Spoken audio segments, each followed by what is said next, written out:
fish to see.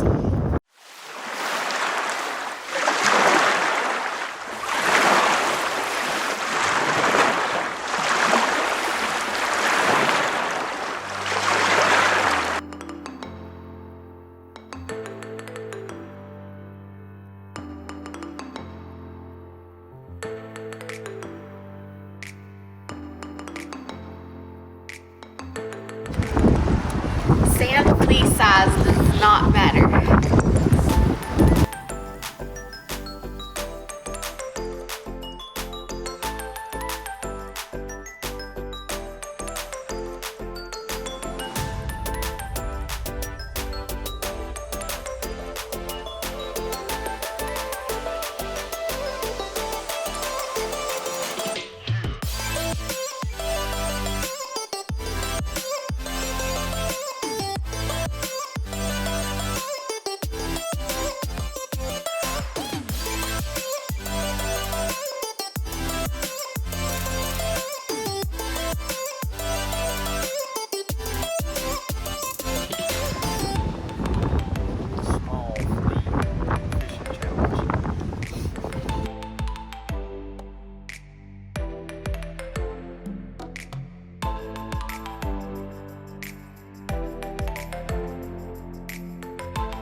Tiny flea. It's that tiny fish.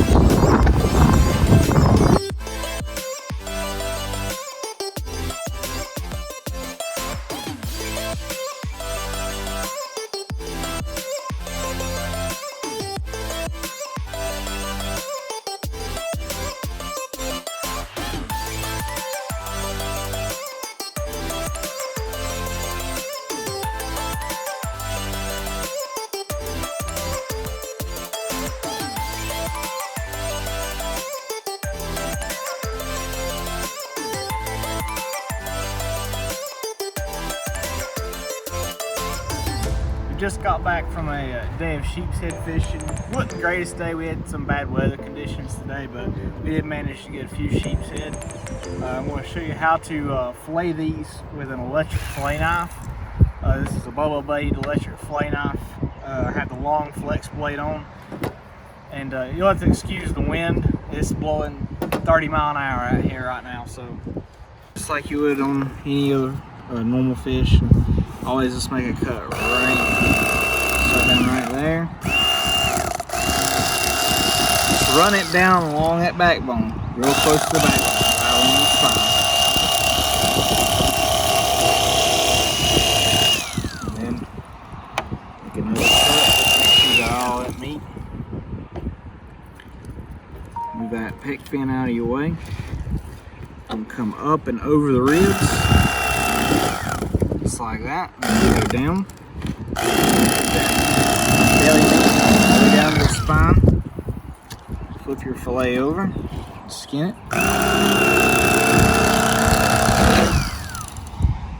Once you get that done, you've got a bone and bloodline right here that runs up the fish. That's a boneless little chunk, bottom half, and then you're going to finish them. There's bones, there's pin bones all through here, and it's the bloodline, so you're getting two with one shot.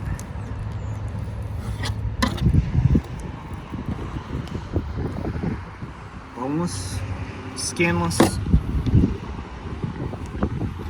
fillets. Alright, this is the rig we was using today to catch the sheepshead. It's a #1 live bait hook.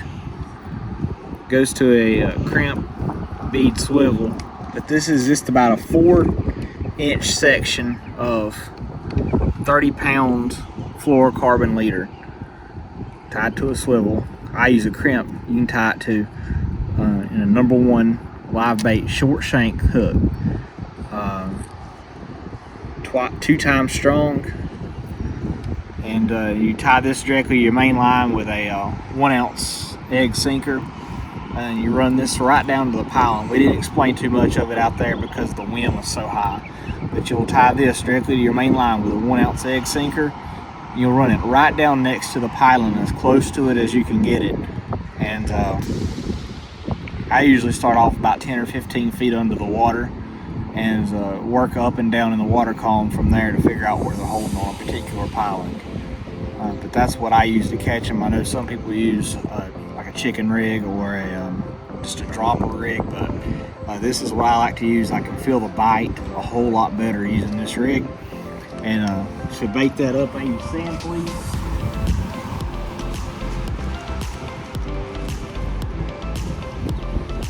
You just take you a sand flea, go out in the ocean front and catch them.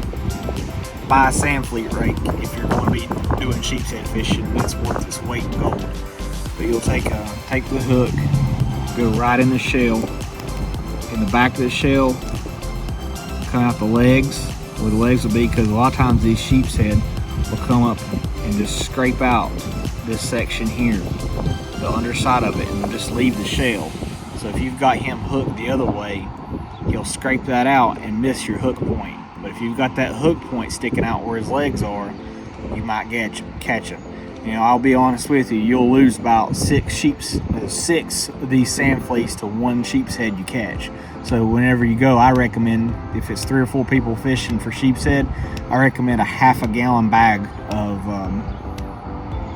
sand fleas minimum to start out with, because it's frustrating on how many of these things you'll feed these fish before you actually catch them.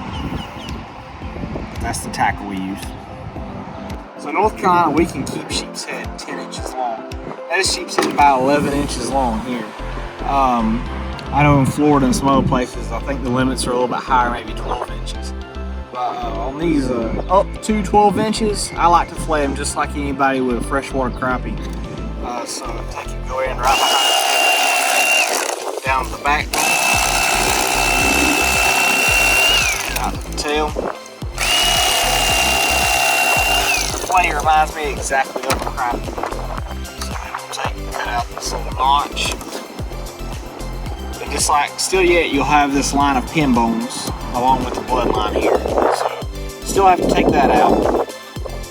It's a little belly piece that you can fry up. Take the bloodline out with the pin bones. That's all bloodline and pin bones. And then you have a piece ready for the fry.